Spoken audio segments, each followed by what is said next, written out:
की गलियों में है हम, उर्दू बोली अपनी प्यारी, चकवाली वाइब दुनिया सारी। चकवाली एक्सपर्ट, जीत का इरादा, हर शहर में अपना सादा। यहाँ की बातें, वहाँ के नजारे, हर पल में है रंग प्यारे। चकवाली एक्सपर्ट, जीत का इरादा, हर शहर में अपना सादा। यहाँ की अस्सलाम वालेकुम everyone and welcome back to my YouTube channel. आज की व्लॉग के स्टार्ट में सबसे पहले मैं आप लोगों के उन क्वेश्चंस का आंसर करूंगी जो बहुत ज़्यादा फ्रीक्वेंटली मुझसे पूछे जाते हैं। हालांकि मैं time to time stories upload करती रहती हूँ और मैं बताती भी रहती हूँ, इवन वो रील्स भी अपलोडेड है, लेकिन कुछ नहीं। हलाल पफ पेस्ट्री का मेरे से बहुत ज़्यादा पूछा जाता है और इसकी बेशक रील्स अपलोड है, लेकिन मैं दोबारा बता रही हूँ कि ये ब्लेटर टाइक के नेम से काउफलैंड से मिलेगी, फ्रोजन सेक्शन से मिलेगी। इसमें कोई अल्कोहल की प्रेजेंस नहीं है, ऊपर वीगन लिखा हुआ है, इसलिए जो फैटी एसिड इसके अंदर मौजूद है वो ऑटोमेटिकली प्लांट बेस्ड के हो जाते हैं। अच्छा, दूसरा क्वेश्चन, कॉटेज चीज जर्मनी में आपको इस नेम से मिल जाएगी, ह्यूटन केजे के नाम से। इसकी फोटो भी मैंने शेयर कर दी है, लेकिन पॉपुलर ओपिनियन एक ये भी है कि ये जो क्योर्निगर फ्रिश केजे होती है ना, वो भी कॉटेज चीज होती है। अब मैंने एक दफा बल्क में बनाना था क्रीम चीज केक, वो जो होता है ना नो बेक चीज केक, वो बनाना था, तो गलती से मैं फ्रिश केजे यानी क्रीम चीज की जगह ये क्योर्निगर फ्रिश केजे ले आई थी और वो घर को 6-7 पैक्स थे शायद, और मुझे इतना बड़ा रिग्रेट हुआ क्योंकि ये वीपी नहीं हो रही थी। मैं बिल्कुल उस टाइम नई नई जर्मनी में थी। फिर मुझे बाद में रियलाइज़ हुआ कि ये कॉटेज चीज़ है और फ्रिश केजे जो जिस पे क्योर्निगर नहीं लिखा होता वो क्रीम चीज़ होती है। तो दोनों का सेम सेम नेम है बट दोनों बहुत अलग चीज़ें हैं। टू बी वेरी ऑनेस्ट, मैं जर्मनी के सिर्फ मैंने बर्लिन विज़िट किया हुआ है, इसके अलावा स्टुटगार्ट विज़िट किया हुआ है और बस।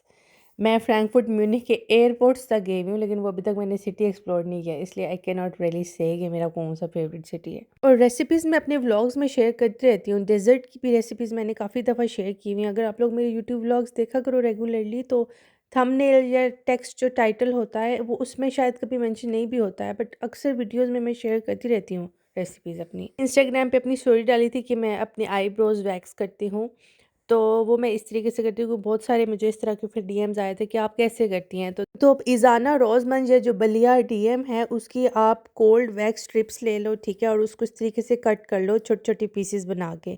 बहुत कुछ मोटी कर लो, कुछ पतली कर लो, मतलब आप कोशिश करो कि ऐसे 3 साइजेस ले लो, ठीक है। फिर उसको या तो हाथ की गर्मी से, अपनी फिंगर्स की गर्मी से उसको थोड़ा सॉफ्ट कर लो। वैसे गर्मियों में ज़रूरत नहीं पड़ती, लेकिन सख्त सर्दी में ना हेयर ड्रायर आपको यूज़ करना पड़ेगा, या आप अपने रेडिएटर के ऊपर रख दो 1 घंटा पहले ताकि वो थोड़ी सॉफ्ट हो जाए।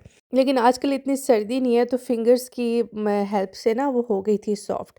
तो अच्छा, एक इसका नुकसान ये होता है कि प्रॉपर शेप नहीं बनती है वो जो थ्रेड की बनती है, लेकिन ये है कि आपकी आईब्रोज नीट हो जाती हैं।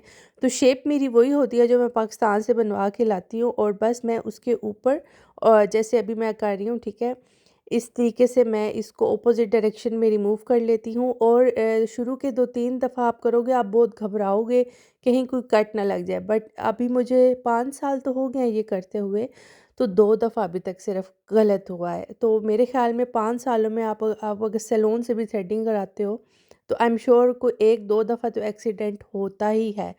तो इतना डीप कट नहीं लगा कभी, लेकिन ये है कि वो हल्का सा जो लग जाता है ना कि ओहो ये तो शेप ख़राब हो गई है।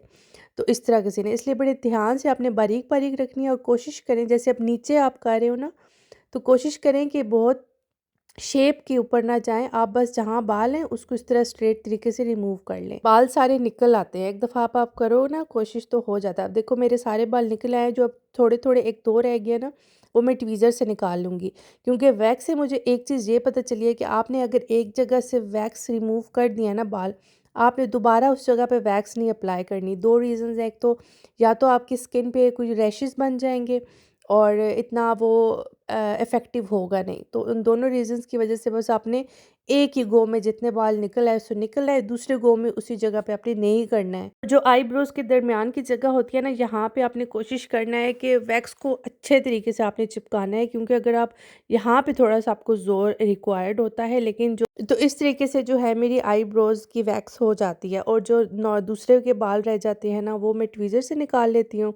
और एंड पे अगर तो आपके पास कोई ऑयल है तो आप वो यूज़ कर लो, अगर ऑयल नहीं है तो इनके साथ ये जो टिश्यूज़ आते हैं ये वाले यूज़ कर लो। ऑयल के अलावा ये नहीं रिमूव होंगे। अब ये टिश्यू थोड़े से होते हैं तो ख़त्म हो जाते हैं, तो फिर मैं कोई सा भी ऑयल ले लेती हूँ, आमंड ऑयल या कोई भी ऑयल ले लो। चलो अब डन हो गया। अच्छा, ये जो वैक्स स्ट्रिप्स है ना, इनसे मेरे जो आर्म्स हैं वो नहीं होती हैं वैक्स, क्योंकि थिक बाल होता है। आईब्रोज के बाल इतने थिक नहीं होते हैं तो ये हो जाती हैं ठीक। मैं पूरी कोशिश करूँगी कि ईद से पहले पहले अपनी स्किन केयर की वीडियो भी अपलोड कर दूँ, लेकिन आज मुझे बहुत ज़्यादा जल्दी थी कि मुझे जाना था मेरी फ्रेंड की तरफ। उसने मुझे इफ्तारी भी बुलाया हुआ था और it was a spontaneous plan, तो मेरे लिए जो है ना मुश्किल हो गया था मैनेज करना सब कुछ।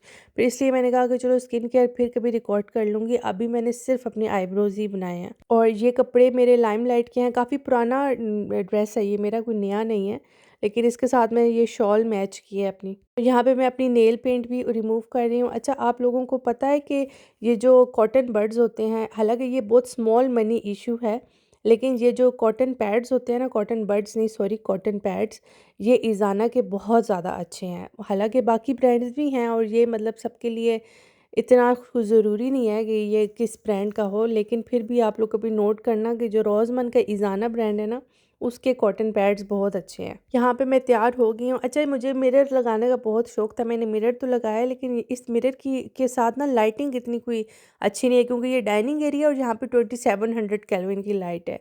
तो वो जो जैसे मैंने इमेजिन किया था ना कि मिरर सेल्फीज लूँगी, वो मज़ा नहीं आ रहा मुझे अभी तक इस मिरर के साथ। आई थिंक मैं इस मिरर की शायद पोजिशन चेंज करूँ।